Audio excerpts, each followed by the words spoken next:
नमस्कार दोस्तों, आप देख रहे हैं परीक्षा घाट। समस्या चाहे जो हो, हमें लड़ने का तरीका आनी चाहिए। हारा वही है जिसने लड़ा ही नहीं है। तो चलिए शुरू करेंगे अकबर के बारे में आज जानेंगे। अकबर का जन्म अमरकोट राजा वीरसाल के महल में 1542 में हुआ था। अकबर का जन्म अमरकोट के राजा वीरसाल के महल 1542 में हुआ था। इसको आप ध्यान में रखिएगा। आगे देखेंगे 1556 कलानौर पंजाब में अकबर का राज्याभिषेक हुआ था। अकबर का राज्याभिषेक 1556 में कलानौर पंजाब में हुआ था, ध्यान में रखिएगा। 5 नवंबर 1556 को पानीपत का द्वितीय युद्ध हुआ था। पानीपत का द्वितीय युद्ध 5 नवंबर 1556 को हुआ था, ध्यान में रखिएगा, जिसमें हेमू की पराजय हुई थी। द्वितीय युद्ध में अफगानों की सत्ता सदैव के लिए समाप्त हो गई, ध्यान में रखिएगा। बैरम खां अकबर का वकील था। तो अकबर का वकील कौन था? बैरम खां था। अब्दुल रहीम खान ए खान बैरम खां का पुत्र था। अब्दुल रहीम खान ए खान का पिताजी का नाम बैरम खां था, ध्यान में रखिएगा। 1556 से 1560 यानी कि 4 साल अकबर बैरम खां के संरक्षण में रहा, ध्यान में रखिएगा। अकबर बैरम खां के संरक्षण पे 1556 से 1560 तक रहा था, ध्यान में रखिएगा। आगे देखेंगे, मक्का की तीर्थ यात्रा के दौरान पाटन नामक स्थान पर मुबारक खां नामक एक युवक ने बैरम खां की हत्या कर दी। तो बैरम खां की हत्या किसने किया? मुबारक खान ने किया था। कहाँ पे? पाटन नामक स्थान पर किया था, मक्का की तीर्थ यात्रा के दौरान, ध्यान में रखिएगा। आगे देखेंगे 1560 से 1562 तक के समय अकबर माहम अनगा के प्रभाव में रहा था। इसी समय के शासन को पर्दा शासन भी कहते हैं।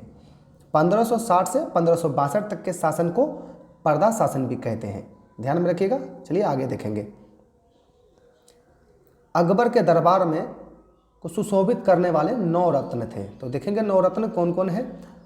अबुल फजल, फैजी, तानसेन, बीरबल, तोडरमल, राजा मानसिंह, अब्दुल रहीम खान ए खाना, फ़कीर अजीउद्दीन, मुल्ला तो प्याजा। यह अकबर के दरबार के 9 रत्न थे।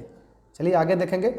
अबुल फजल ने अकबरनामा की स्थापना किया था। यह बार बार आपको परीक्षा में भी पूछा जाता है कि अबुल फजल अकबरनामा की रचना किया था, ध्यान में रखिएगा। अकबरनामा का रचना किसने किया? अबुल फजल ने किया था। अबुल फजल ने अनवर ए सुहेली नामक पंचतंत्र का फारसी में अनुवाद किया था। पंचतंत्र का फारसी में अनुवाद किसने किया था? अनवर ए सुहेली नाम से जाना जाता है, अबुल फजल ने किया था। इसको आप ध्यान में रखिएगा। 1602 में सलीम जहांगीर के निर्देश पर वीर सिंह बुंदेला ने दक्षिण से आगरा की ओर आ रहे अबुल फजल की हत्या कर दिया। तो अबुल फजल की हत्या किसने कर दिया? तो वीर सिंह बुंदेला ने कर दिया। किनके निर्देश पर किया? तो यह जहांगीर, सलीम जहांगीर के निर्देश पर किया 1602 ईस्वी में, ध्यान में रखिएगा। चलिए देखेंगे, आगे देखेंगे। ग्वालियर में जन्मे तानसेन का वास्तविक नाम रामधनु पांडे था। तानसेन का वास्तविक नाम ध्यान रखिएगा रामधनु पांडे था। अकबर ने उन्हें वाणी विलास कंठाभरण की उपाधि दी। तो अकबर ने किसे दिया? अगर प्रश्न पूछा जाए कि अकबर ने वाणी विलास कंठाभरण की उपाधि से किसे सुशोभित किया, तो यह तानसेन को किया या रामधनु पांडे को किया, दोनों एक ही है, ध्यान में रखिएगा। आगे देखेंगे।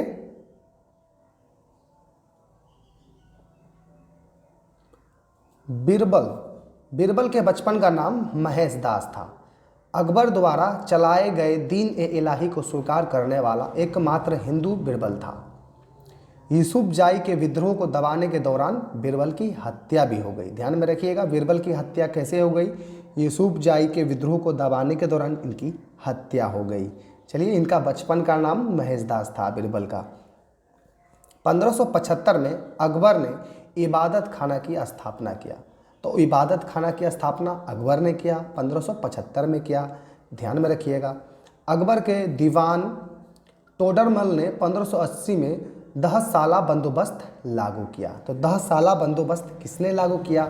तोडरमल ने लागू किया। तोडरमल अकबर के दीवान थे। चलिए ध्यान में रखिएगा, 1580 में 10 साला बंदोबस्त लागू किया तोडरमल। आगे देखेंगे। अकबर ने 1582 में दीन ए इलाही का प्रवर्तन किया। 1582 में किया, ध्यान में रखिएगा, अकबर ने दीन ए इलाही का प्रवर्तन। अकबर के दरबार की प्रसिद्ध चित्रकार अब्दुस्मद था, ध्यान में रखिएगा, प्रसिद्ध चित्रकार, अकबर के दरबार के प्रसिद्ध चित्रकार अब्दुस्मद था। इसे अकबर ने शीरी कलम की उपाधि प्रदान किया। अकबर ने शीरी कलम की उपाधि किसे प्रदान किया? अब्दुस्मद को प्रदान किया। ध्यान में रखिएगा, अकबर ने अनुवाद विभाग की स्थापना की। अनुवाद विभाग की स्थापना अकबर ने स्वयं की थी।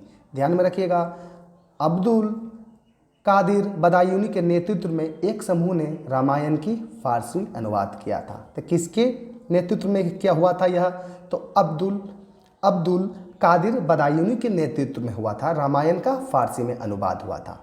चलिए ध्यान में रखिएगा, आगे देखेंगे महाभारत का फारसी अनुवाद रज्मनामा के नाम से जाने जाते हैं और इनको फेजी के नेतृत्व में एक टीम ने किया जिसमें खुद बदायूनी भी शामिल थे। चलिए ध्यान में रखिएगा, फेजी ने लीलावती जो गणितीय ग्रंथ है और नल दमयंती का फारसी में अनुवाद किया। लीलावती गणितीय ग्रंथ और नलवंती दमयंती दोनों का फारसी में फेजी ने अनुवाद किया था।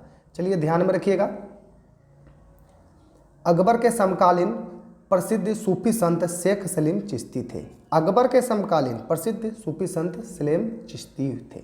ध्यान में रखिएगा, आगे देखेंगे 1562 में आमेर का शासक भारमल स्वेच्छा से अकबर की अधीनता में आ गए थे। भारमल आमेर का शासक था, स्वेच्छा से आ गए। ऐसा करने वाला वह प्रथम राजपूत शासक था। अकबर ने भारमल की बेटी से विवाह किया था, जहांगीर का जन्म हुआ। अकबर ने भारमल की बेटी से विवाह किया, उनसे जहांगीर का जन्म हुआ। भारमल के पुत्र भगवान दास तथा पौत्र मान सिंह अकबर के दरबार में उच्च पदों पे थे। भारमल के पुत्र भगवान दास और उन भारमल के पुत्र मान सिंह अकबर के दरबार में बड़े पदों में थे, उच्च पदों में थे। देखेंगे अब हल्दी घाटी का युद्ध 1576 में हुआ।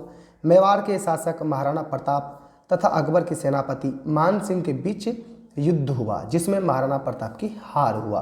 1601 में अकबर ने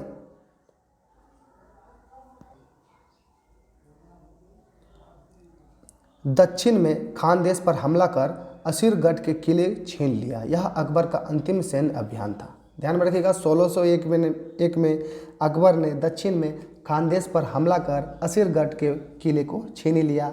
यह अकबर का अंतिम सैन्य अभियान था। तो अगर आपको मेरा यह एजुकेशनल वीडियो अच्छा लगा है तो प्लीज़ सब्सक्राइब करें, सपोर्ट करें। अगर आप चाहते हैं कि इसी तरह का वीडियो आपको मिले तो अपना प्यार हमें बनाए रखें। फिर मिलते हैं अगले वीडियो में।